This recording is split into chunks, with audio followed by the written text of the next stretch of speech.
Choice করবো, choice করবো সেরাটাই করে, ঠিক কিনা? আগামী নির্বাচনে আমরা চয়েস করবো দল, চয়েস করবো নেতা, চয়েস করবো প্রার্থী, ঠিক কিনা? আসেন একটু মিলাই, দল হিসাবে কে সেরা?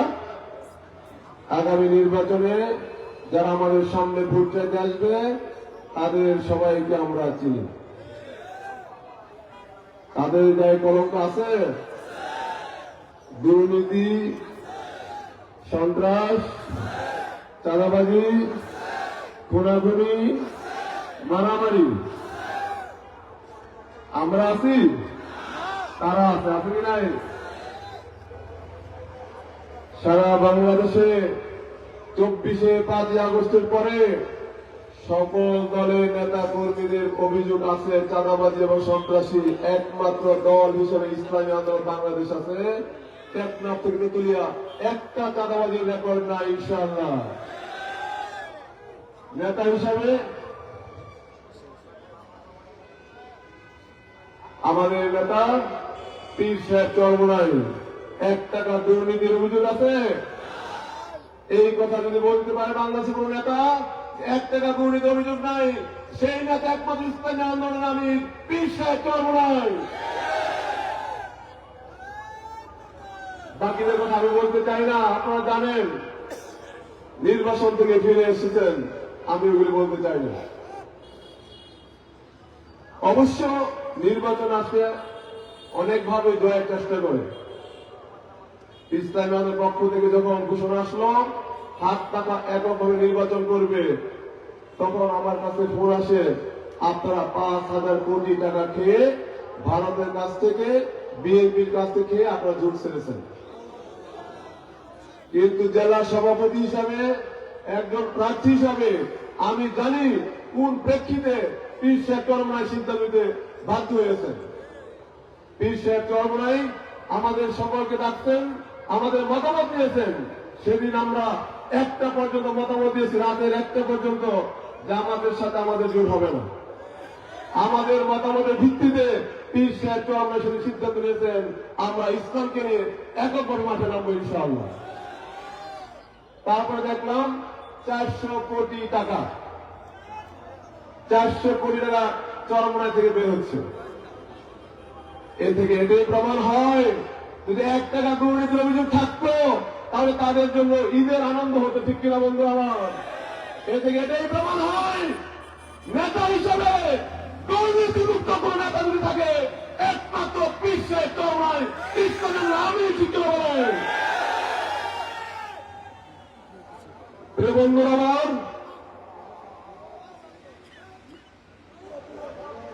সেটা তো আমি বলছি, ভুয়া আমরা বুঝি, প্রমাণ থাকবে তো তারা বসে থাকতো না।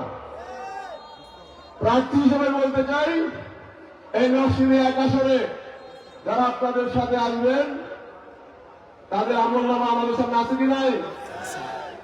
আমি 2018-তে আপনাদের সামনে হাত তাকে নির্বাচন করেছিলাম। আমি রাজনীতিতে 12 বছর রাজনীতি করি, একটা চাঁদাবাজি রেকর্ড আমার বিরুদ্ধে আছে? বলবেন ভাই যোগ্যতা দরকার, তারা যেখান থেকে লেখাপড়া করে আসছেন আমিও সেখান থেকে লেখাপড়া করে আসছি। বলবেন অভিজ্ঞতা দরকার, আমার পূর্বপুরুষের 4 জন এমপি ছিলেন। আমি বলতে চাই শিক্ষায়, অভিজ্ঞতায়, যোগ্যতায় নরসিংদীতে 7 টাকা প্রার্থী 1 নম্বর। অতএব প্রিয় নরসিংদীবাসী, আমি আপনাদের আশ্বস্ত করতে চাই, আল্লাহর রহমতে আপনাদের ভোটে আমি যদি এমপি হতে পারি, নরসিংদীতে কোনো চাঁদাবাজি থাকবে না, ব্যবসায়ীদের 1 টাকা চাঁদা দিতে হবে না, নরসিংদীতে কোনো সন্ত্রাস হবে না, খুনাখুনি হবে না, মারামারি হবে না। প্রিয় বন্ধুরা আমার, আমি এখানে আজকে শেষ করতে চাই, আগামী 12 তারিখ পর্যন্ত মাঠে থাকবো। 12 তারিখ ইসলামের পক্ষে, ন্যায়ের পক্ষে, কল্যাণের পক্ষে হাত পাতার বিজয় নিয়ে গড়ে ফিরব ইনশাআল্লাহ। আল্লাহ হাফেজ। বাংলাদেশ জিন্দাবাদ, ইসলামী আন্দোলন বাংলাদেশ জিন্দাবাদ। সংগ্রামী সাহসী বন্ধুগণ, নরসিংদীবাসী আমাদের আমির কাটিরা কথা দিতে পারি, নরসিংদীবাসী আমার আমিরের ডানে থেকে আমার আমির বামে থেকে, আমার আমিরের সামনে থেকে, আমার আমির পিছনের থেকে সর্বাত্মক সহযোগিতা করবে ইনশাআল্লাহ। সংগ্রামী সাথী ও বন্ধুগণ, এই পর্যায়ে আজকের প্রধান অতিথির বক্তব্য নিয়ে আসছেন 24 রণাঙ্গনের বীর সেনাপতি, বাংলাদেশের লক্ষ কোটি জনতার নয়নের বাড়ি, বাংলাদেশের আমিরের, বাংলাদেশের মুজাহিদের আমির, ইসলামী আন্দোলন বাংলাদেশের মোহতারাম আমির হযরত মাওলানা মুফতি রাজাউল করিম পীর সাহেব হুজুরের চরমোনাই, পীর সাহেব হুজুরের চরমোনাই।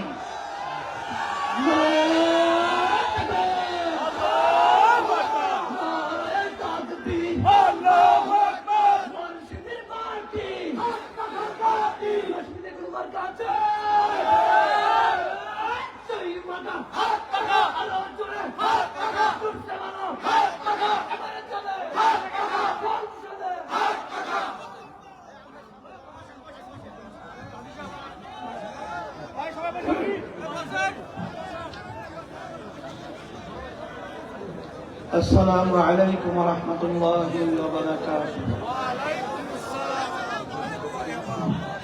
الحمد لله وكفى وسلام على عباده الذين اصطفى. أما بعد، فأعوذ بالله من الشيطان الرجيم. بسم الله الرحمن الرحيم. إن الدين عند الله الإسلام. صدق الله العلي العظيم. সবাই দুরূদ শরীফ পড়ি। আল্লাহুম্মা সাল্লি আলা সাইয়্যিদিনা ওয়া হাবিবিনা ওয়া মাওলানা মুহাম্মদ সাল্লাল্লাহু আলাইহি ওয়া আলা আলিহি ওয়া আসহাবিহি ওয়া বারাক ওয়াসাল্লাম। আজকে নির্বাচনী জনসভার সভাপতি, মঞ্চে বিভিন্ন পর্যায়ের দায়িত্বশীল, সম্মানিত ওলামায়ে কেরাম, প্রশাসনের আমার ভাইরা বহুত কষ্ট করেছে, বহুত আন্তরিকভাবে আজকে এই সভাকে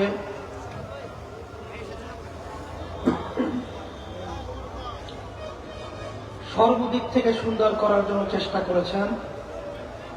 সাংবাদিক বন্ধুগণ, সামনে যারা বিশেষ করে উপস্থিত রয়েছেন, দেশপ্রেমিক, ইসলাম প্রেমিক আমার ভাইরা, ইসলামী আন্দোলন বাংলাদেশ কি, আমাদের লক্ষ্য উদ্দেশ্য কি?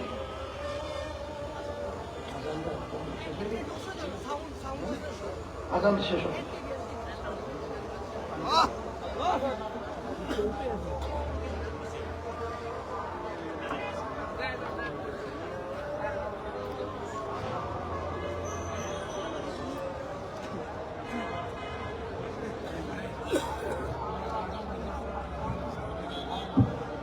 ভাই, আজান হচ্ছে, আমরা মনে মনে আজানের জবাব দিই। আজানের পরেই আমাদের মোহতারাম আমির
ইসলামী আন্দোলন বাংলাদেশ এর মূল লক্ষ্য উদ্দেশ্য হল দুনিয়াতে শান্তি, আখিরাতে মুক্তি।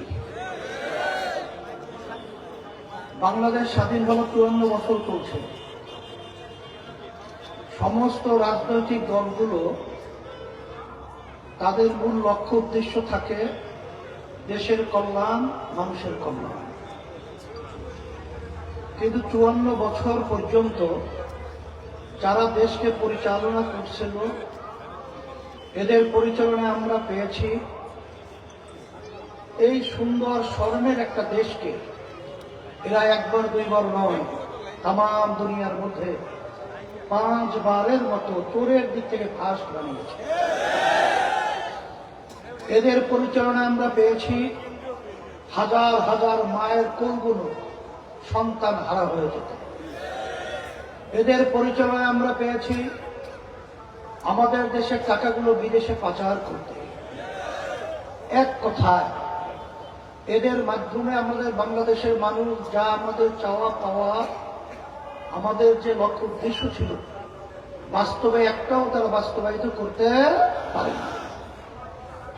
নতুন ভাবে তারা আবার ক্ষমতায় এসে আমাদেরকে আবার নতুন কি উন্নয়নের এবং শান্তির কল্যাণের ফুল ঘুরি আমাদেরকে দেখাবে, শোনাবে। এখন বাংলাদেশের মানুষের বোকা নয়, এখন আমরা সব এগুলো বুঝি। আপনারা জানেন যে বিএনপির সাথে জোট যারা হয়েছে তারা বিগত দিনে ক্ষমতায় ছিল। জামাতের নেতৃত্বে যে 10 দলীয় বলেন যার দল, তারাও কিন্তু ক্ষমতার অংশীদার ছিল না? জামাত ক্ষমতার অংশীদার ছিল না?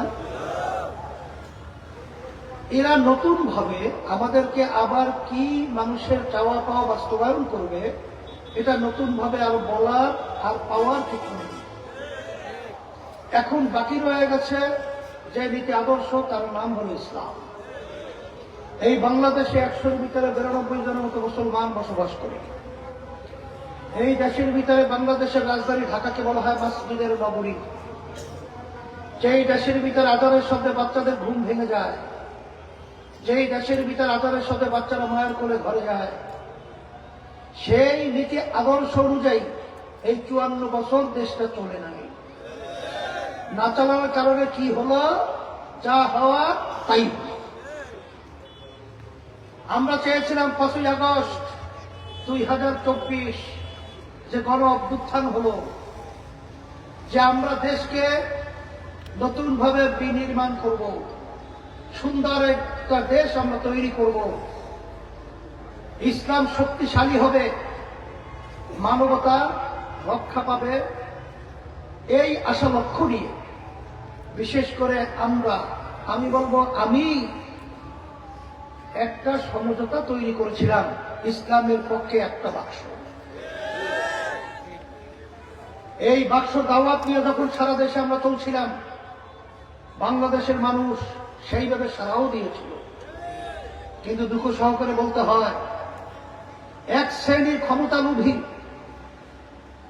এরা ইসলামের বাক্সের পরিবর্তে তারা নিয়ে আসার চেষ্টা করতেছে বর্তমান প্রচলিত আইনে নাকি আবার দেশ চালাবে। তারা বলেছে তারা ইনসাফ ভিত্তিক রাষ্ট্র কায়েম করবে। তাহলে প্রচলিত নিয়মে তো 54 বছর দেশ চালাবার পরে তারা কেউ ইনসাফ ভিত্তিক রাষ্ট্র বাস্তবায়ন কি করে দেখাতে পারছে? আবার নতুন ভাবে এই নিয়মের মাধ্যমে কি ইনসাফ ভিত্তিক রাষ্ট্র করবে? সম্পূর্ণ একটা ধোঁকা। ইসলামী আন্দোলন বাংলাদেশ আমরা চাই যে ইসলাম এমন এক মহান আদর্শ, যে আদর্শের মাধ্যমে একটা পিপিলিকা পর্যন্ত তার শান্তির নিশ্চয়তা, স্বাধীনতার নিশ্চয়তা ওই নীতি আদর্শের মাধ্যমে রয়েছে। এমনকি একটা গোলামের স্বাধীনতা রয়েছে। আপনারা জানেন ওমর ফারুক রাদিয়াল্লাহু তাআলা অর্ধেক দুনিয়া রাজত্ব করার পরেও তিনি যখন জেরুজালেমে রওনা করছিলেন, গোলাম উটের রশি টানছিল। আমির বলছিল, তুমি এখন উটের পিঠে উঠবে, আমি উটের রশি টানব। এইটাই ইসলাম শিখিয়েছে। ইসলাম শিখিয়েছে সব চোরের হাত কাটা যায় না, যারা অভাবে দ্বারা চুর করবে তাদের হাত কাটার নির্দেশ ইসলামে নাই। ইসলাম শিখিয়েছে যে কিভাবে মায়ের ইজ্জত দিতে হয়, কিভাবে বাপের ইজ্জত দিতে হয়, মুরব্বীদের ইজ্জত দিতে হয়, সম্মানিত ব্যক্তির ইজ্জত দিতে হয়, এরা ইসলাম শিখিয়েছে।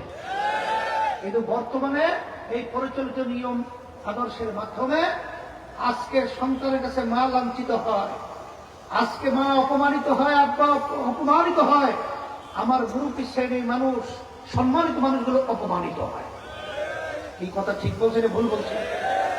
ইসলাম এক নীতি আদর্শ, সেই নীতি আদর্শের মাধ্যমে যদি কেউ আমরা জড়ায় থাকি, দুনিয়াতে শান্তি পাবো, আখেরাতে মুক্তি পাবো। যখন আমরা দেখলাম সমঝোতার মধ্যে তারা যখন নাকি নেতৃত্ব নিয়ে গেল জামাত, এবং তারা প্রচলিত নিয়মে তারা দেশ পরিচালনা করবে, যখন এটা আমরা বুঝতে পারলাম, তখন আমরা কঠিন এক সিদ্ধান্ত নিয়ে ইসলামকে বাংলার জমিন উঁচু করার জন্য, মানবতাকে রক্ষার জন্য, দেশকে সুন্দর করার জন্য আমরা তখন ঘোষণা দিলাম ইসলামী আন্দোলন বাংলাদেশ হাত পাখা প্রতীক নিয়ে ইসলামের পক্ষে একাই নির্বাচন করব, বাংলাদেশকে পরিবর্তন করব, সোনার দেশে পরিণত করব ইনশাআল্লাহ। আপনারা দেখেছেন মুখে একটা কাজে আর একটা, আমাদের সামনে বলে একটা, আর গোপনে যাইয়া বৈঠক করে আমেরিকার দূতাবাসে। মুখে বলে একটা, আর যাইয়া গোপনে বৈঠক করে ভারতের সাথে। আমরা পরিষ্কার বলবো, বৈঠক হতেই পারে, গোপন কেন? তাহলে সেই গোপনের মধ্যে ডালমের কুচ কালো হয়, এটা বাংলাদেশের মানুষ বুঝে গেছে। আর ধোকা দিয়ে আমাদেরকে ধোকা ফেলানো যাবে না। এই দেশকে রক্ষার জন্য, ইসলামকে রক্ষার জন্য যারা দেশকে ভালোবাসেন, আমরা মনে করছেন একা হয়ে গেছে, ঠিক না? আমরা একা নই, আমাদের সাথে আল্লাহ আছে, আমাদের সাথে সম্মানিত উলামায়ে কেরাম আছে। যারা ইসলামকে ভালোবাসে তারা আল্লাহর হুজুরে আমাদের সাথে আছে, যারা দেশকে ভালোবাসে তারা আল্লাহর হুজুরে আমাদের সাথে আছে। আমি সারা দেশে সফর করার পরে যারা দেখেছি, যারা নাকি দেশকে ভালোবাসে, ইসলামকে ভালোবাসে, যারা এই দেশের কল্যাণ চায়, মানুষের মুক্তি চায়, তারা ইসলামী আন্দোলনকে তারা সাদরে আন্তরিকভাবে গ্রহণ করেছে। এখন সম্মানিত উলামায়ে কেরামদেরকে বলবো, ইসলাম প্রেমিক আমার ভাইদেরকে, মা বোনদেরকে বলবো, এবং যারা দেশকে ভালোবাসেন তাদেরকে বলবো, হয়তো অনেকে মনে করতে পারেন যে আজকে একা তারা কিভাবে বিজয় হবে। আমি পরিষ্কার বলছি, আপনারা সবাই যদি দেশকে ভালোবাসেন, ইসলামকে ভালোবাসেন, তাহলে আপনারা সবাই যদি একত্রিত হয়ে হাত পাকা প্রতীকে ভোট দেন, তাহলে তো আল্লাহর হুজুর বিজয় হয়ে যায়। এখন মুখ বন্ধ করলে হবে না, আমাদের সকলের মুখ খুলতে হবে, সবাই রাস্তায় নামতে হবে, হাত পাকা প্রতীকে ভোট দেওয়ার জন্য আমার ভাইদের কাছে, মা বোনদের কাছে দাওয়াত পৌঁছাতে হবে, দেশকে পরিবর্তন করতে হবে, এই বাংলার জমির ভিতরে কবর রচনা করতে হবে।